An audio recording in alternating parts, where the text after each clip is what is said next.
When Claire stepped into my world, everything in my life was humming along perfectly. At 32, I had finally arrived at a place of calm, a place I'd fought to reach. Financially secure, in a way I never truly believed I would be, I was experiencing a freedom that felt almost surreal, the kind of financial tranquility I'd only dared to fantasize about back when I was a kid, dreaming beneath hand-me-down blankets. For the first time, stability wasn't just a wish, it was real, tangible, earned. All those years of frugal living, disciplined saving, and relentless smart investing had finally bloomed into something rich and meaningful. I wasn't showy, no sports cars, no sleek high-rises, but I had more than $500,000 working for me in various investment portfolios. That gave me breathing room, clarity, space to focus on what truly mattered. And at some point, Claire became one of those things that mattered more than I'd ever imagined. Claire wasn't like anyone I'd ever dated before. She had an allure, striking looks, sharp intelligence, a wicked wit, and that subtle, dangerous defiance that made her impossible to ignore. She worked in marketing, a world I barely understood, but she mastered it like a language. She could walk into a room full of strangers and have them charmed in minutes. We met at a leadership summit, me attending workshops and analyzing numbers. Her representing a sponsor company with all the charm in the world. Fate or coincidence, we were seated next to each other at dinner. And by dessert, we were deep in debate about who owned the last cup of coffee. That coffee became brunches. Brunches became weekends. And before I could catch my breath, we were living under the same roof. The warning signs, in hindsight, were subtle, whispers, not alarms. Claire would gently ask about my finances, not blunt or pushy, just small inquiries. So, what have you managed to save so far? Or, what's the end game with all these investments? I thought it was curiosity, maybe even interest. She was my partner after all. Why wouldn't she care? Back then, I saw it as connection, not suspicion. I thought maybe I was lucky. I thought maybe she was the one. Then came the morning that should have screamed at me. I remember it vividly. The way sunlight painted gold across her hair as she perched cross-legged at the foot of the bed, sipping coffee with an oddly serene expression. "I think we should be completely open," she murmured. "Let's be transparent about everything, even money. Don't you agree?" I blinked, confused.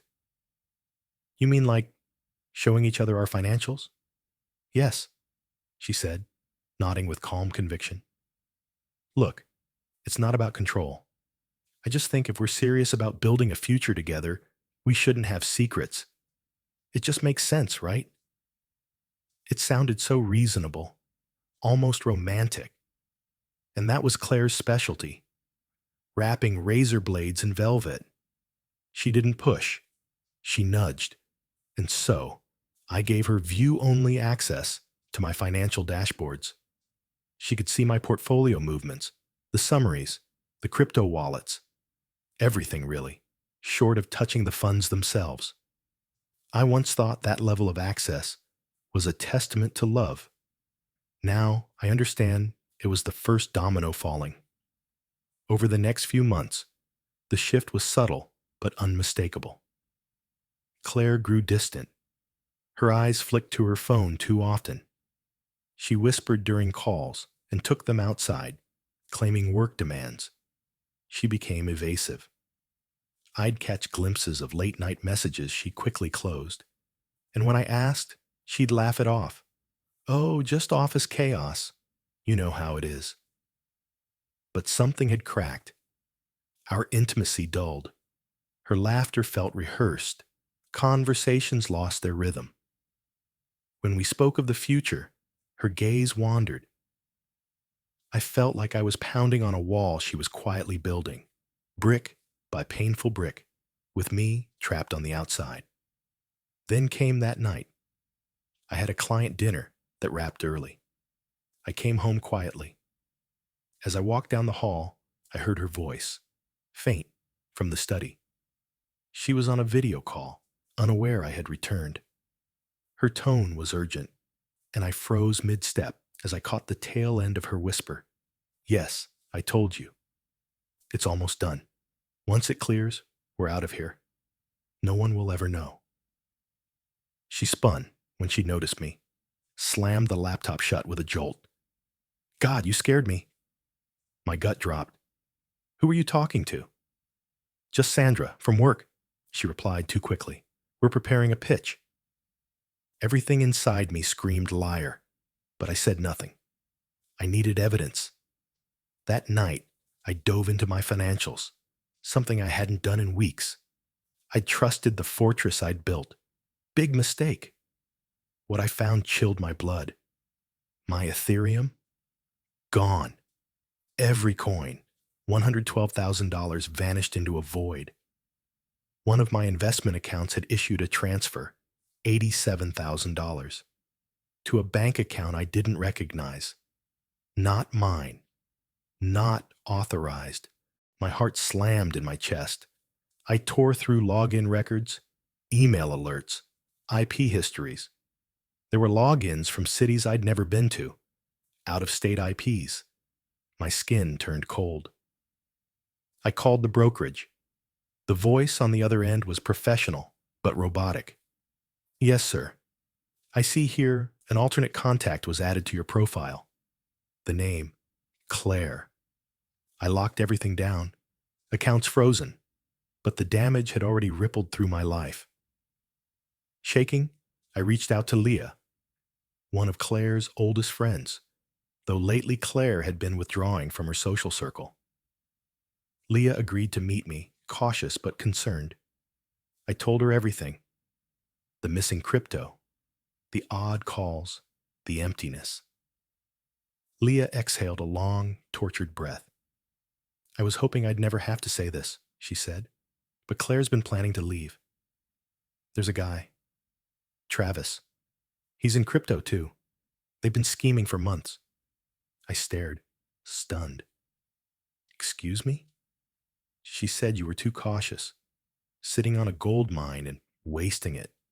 All she had to do was get access to your accounts, and she'd have enough to start fresh with Travis.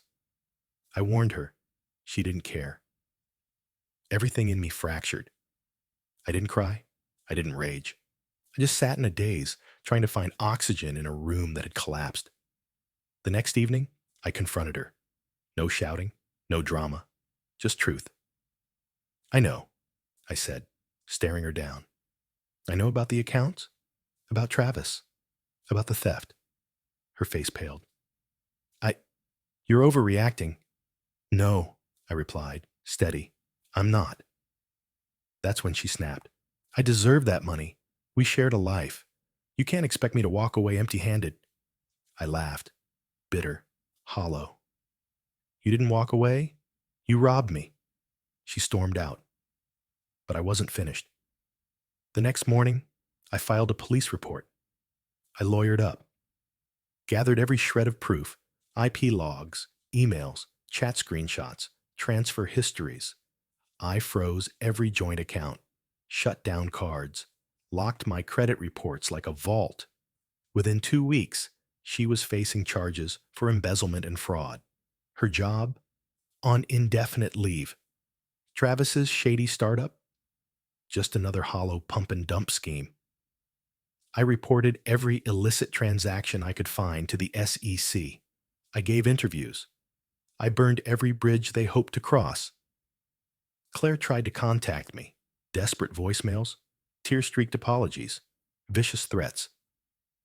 You're a monster. I really loved you. This was a mistake. You'll pay for this. You ruined everything. I never responded. 6 months later, I won the case. A court-ordered restitution, most of it unreachable. scattered across frozen accounts and drained wallets. Her name now tangled with criminal fraud. Her dreams with Travis, dead on arrival. I sold the house, moved to a smaller, quieter condo by the lake. It wasn't fancy, but it was peaceful. Slowly, I began to rebuild. More guarded now, wiser. And this time, no matter how beautiful the smile or convincing the charm, no one gets near the life I built. Not again. Not unless it's real. Not unless it's right. The end.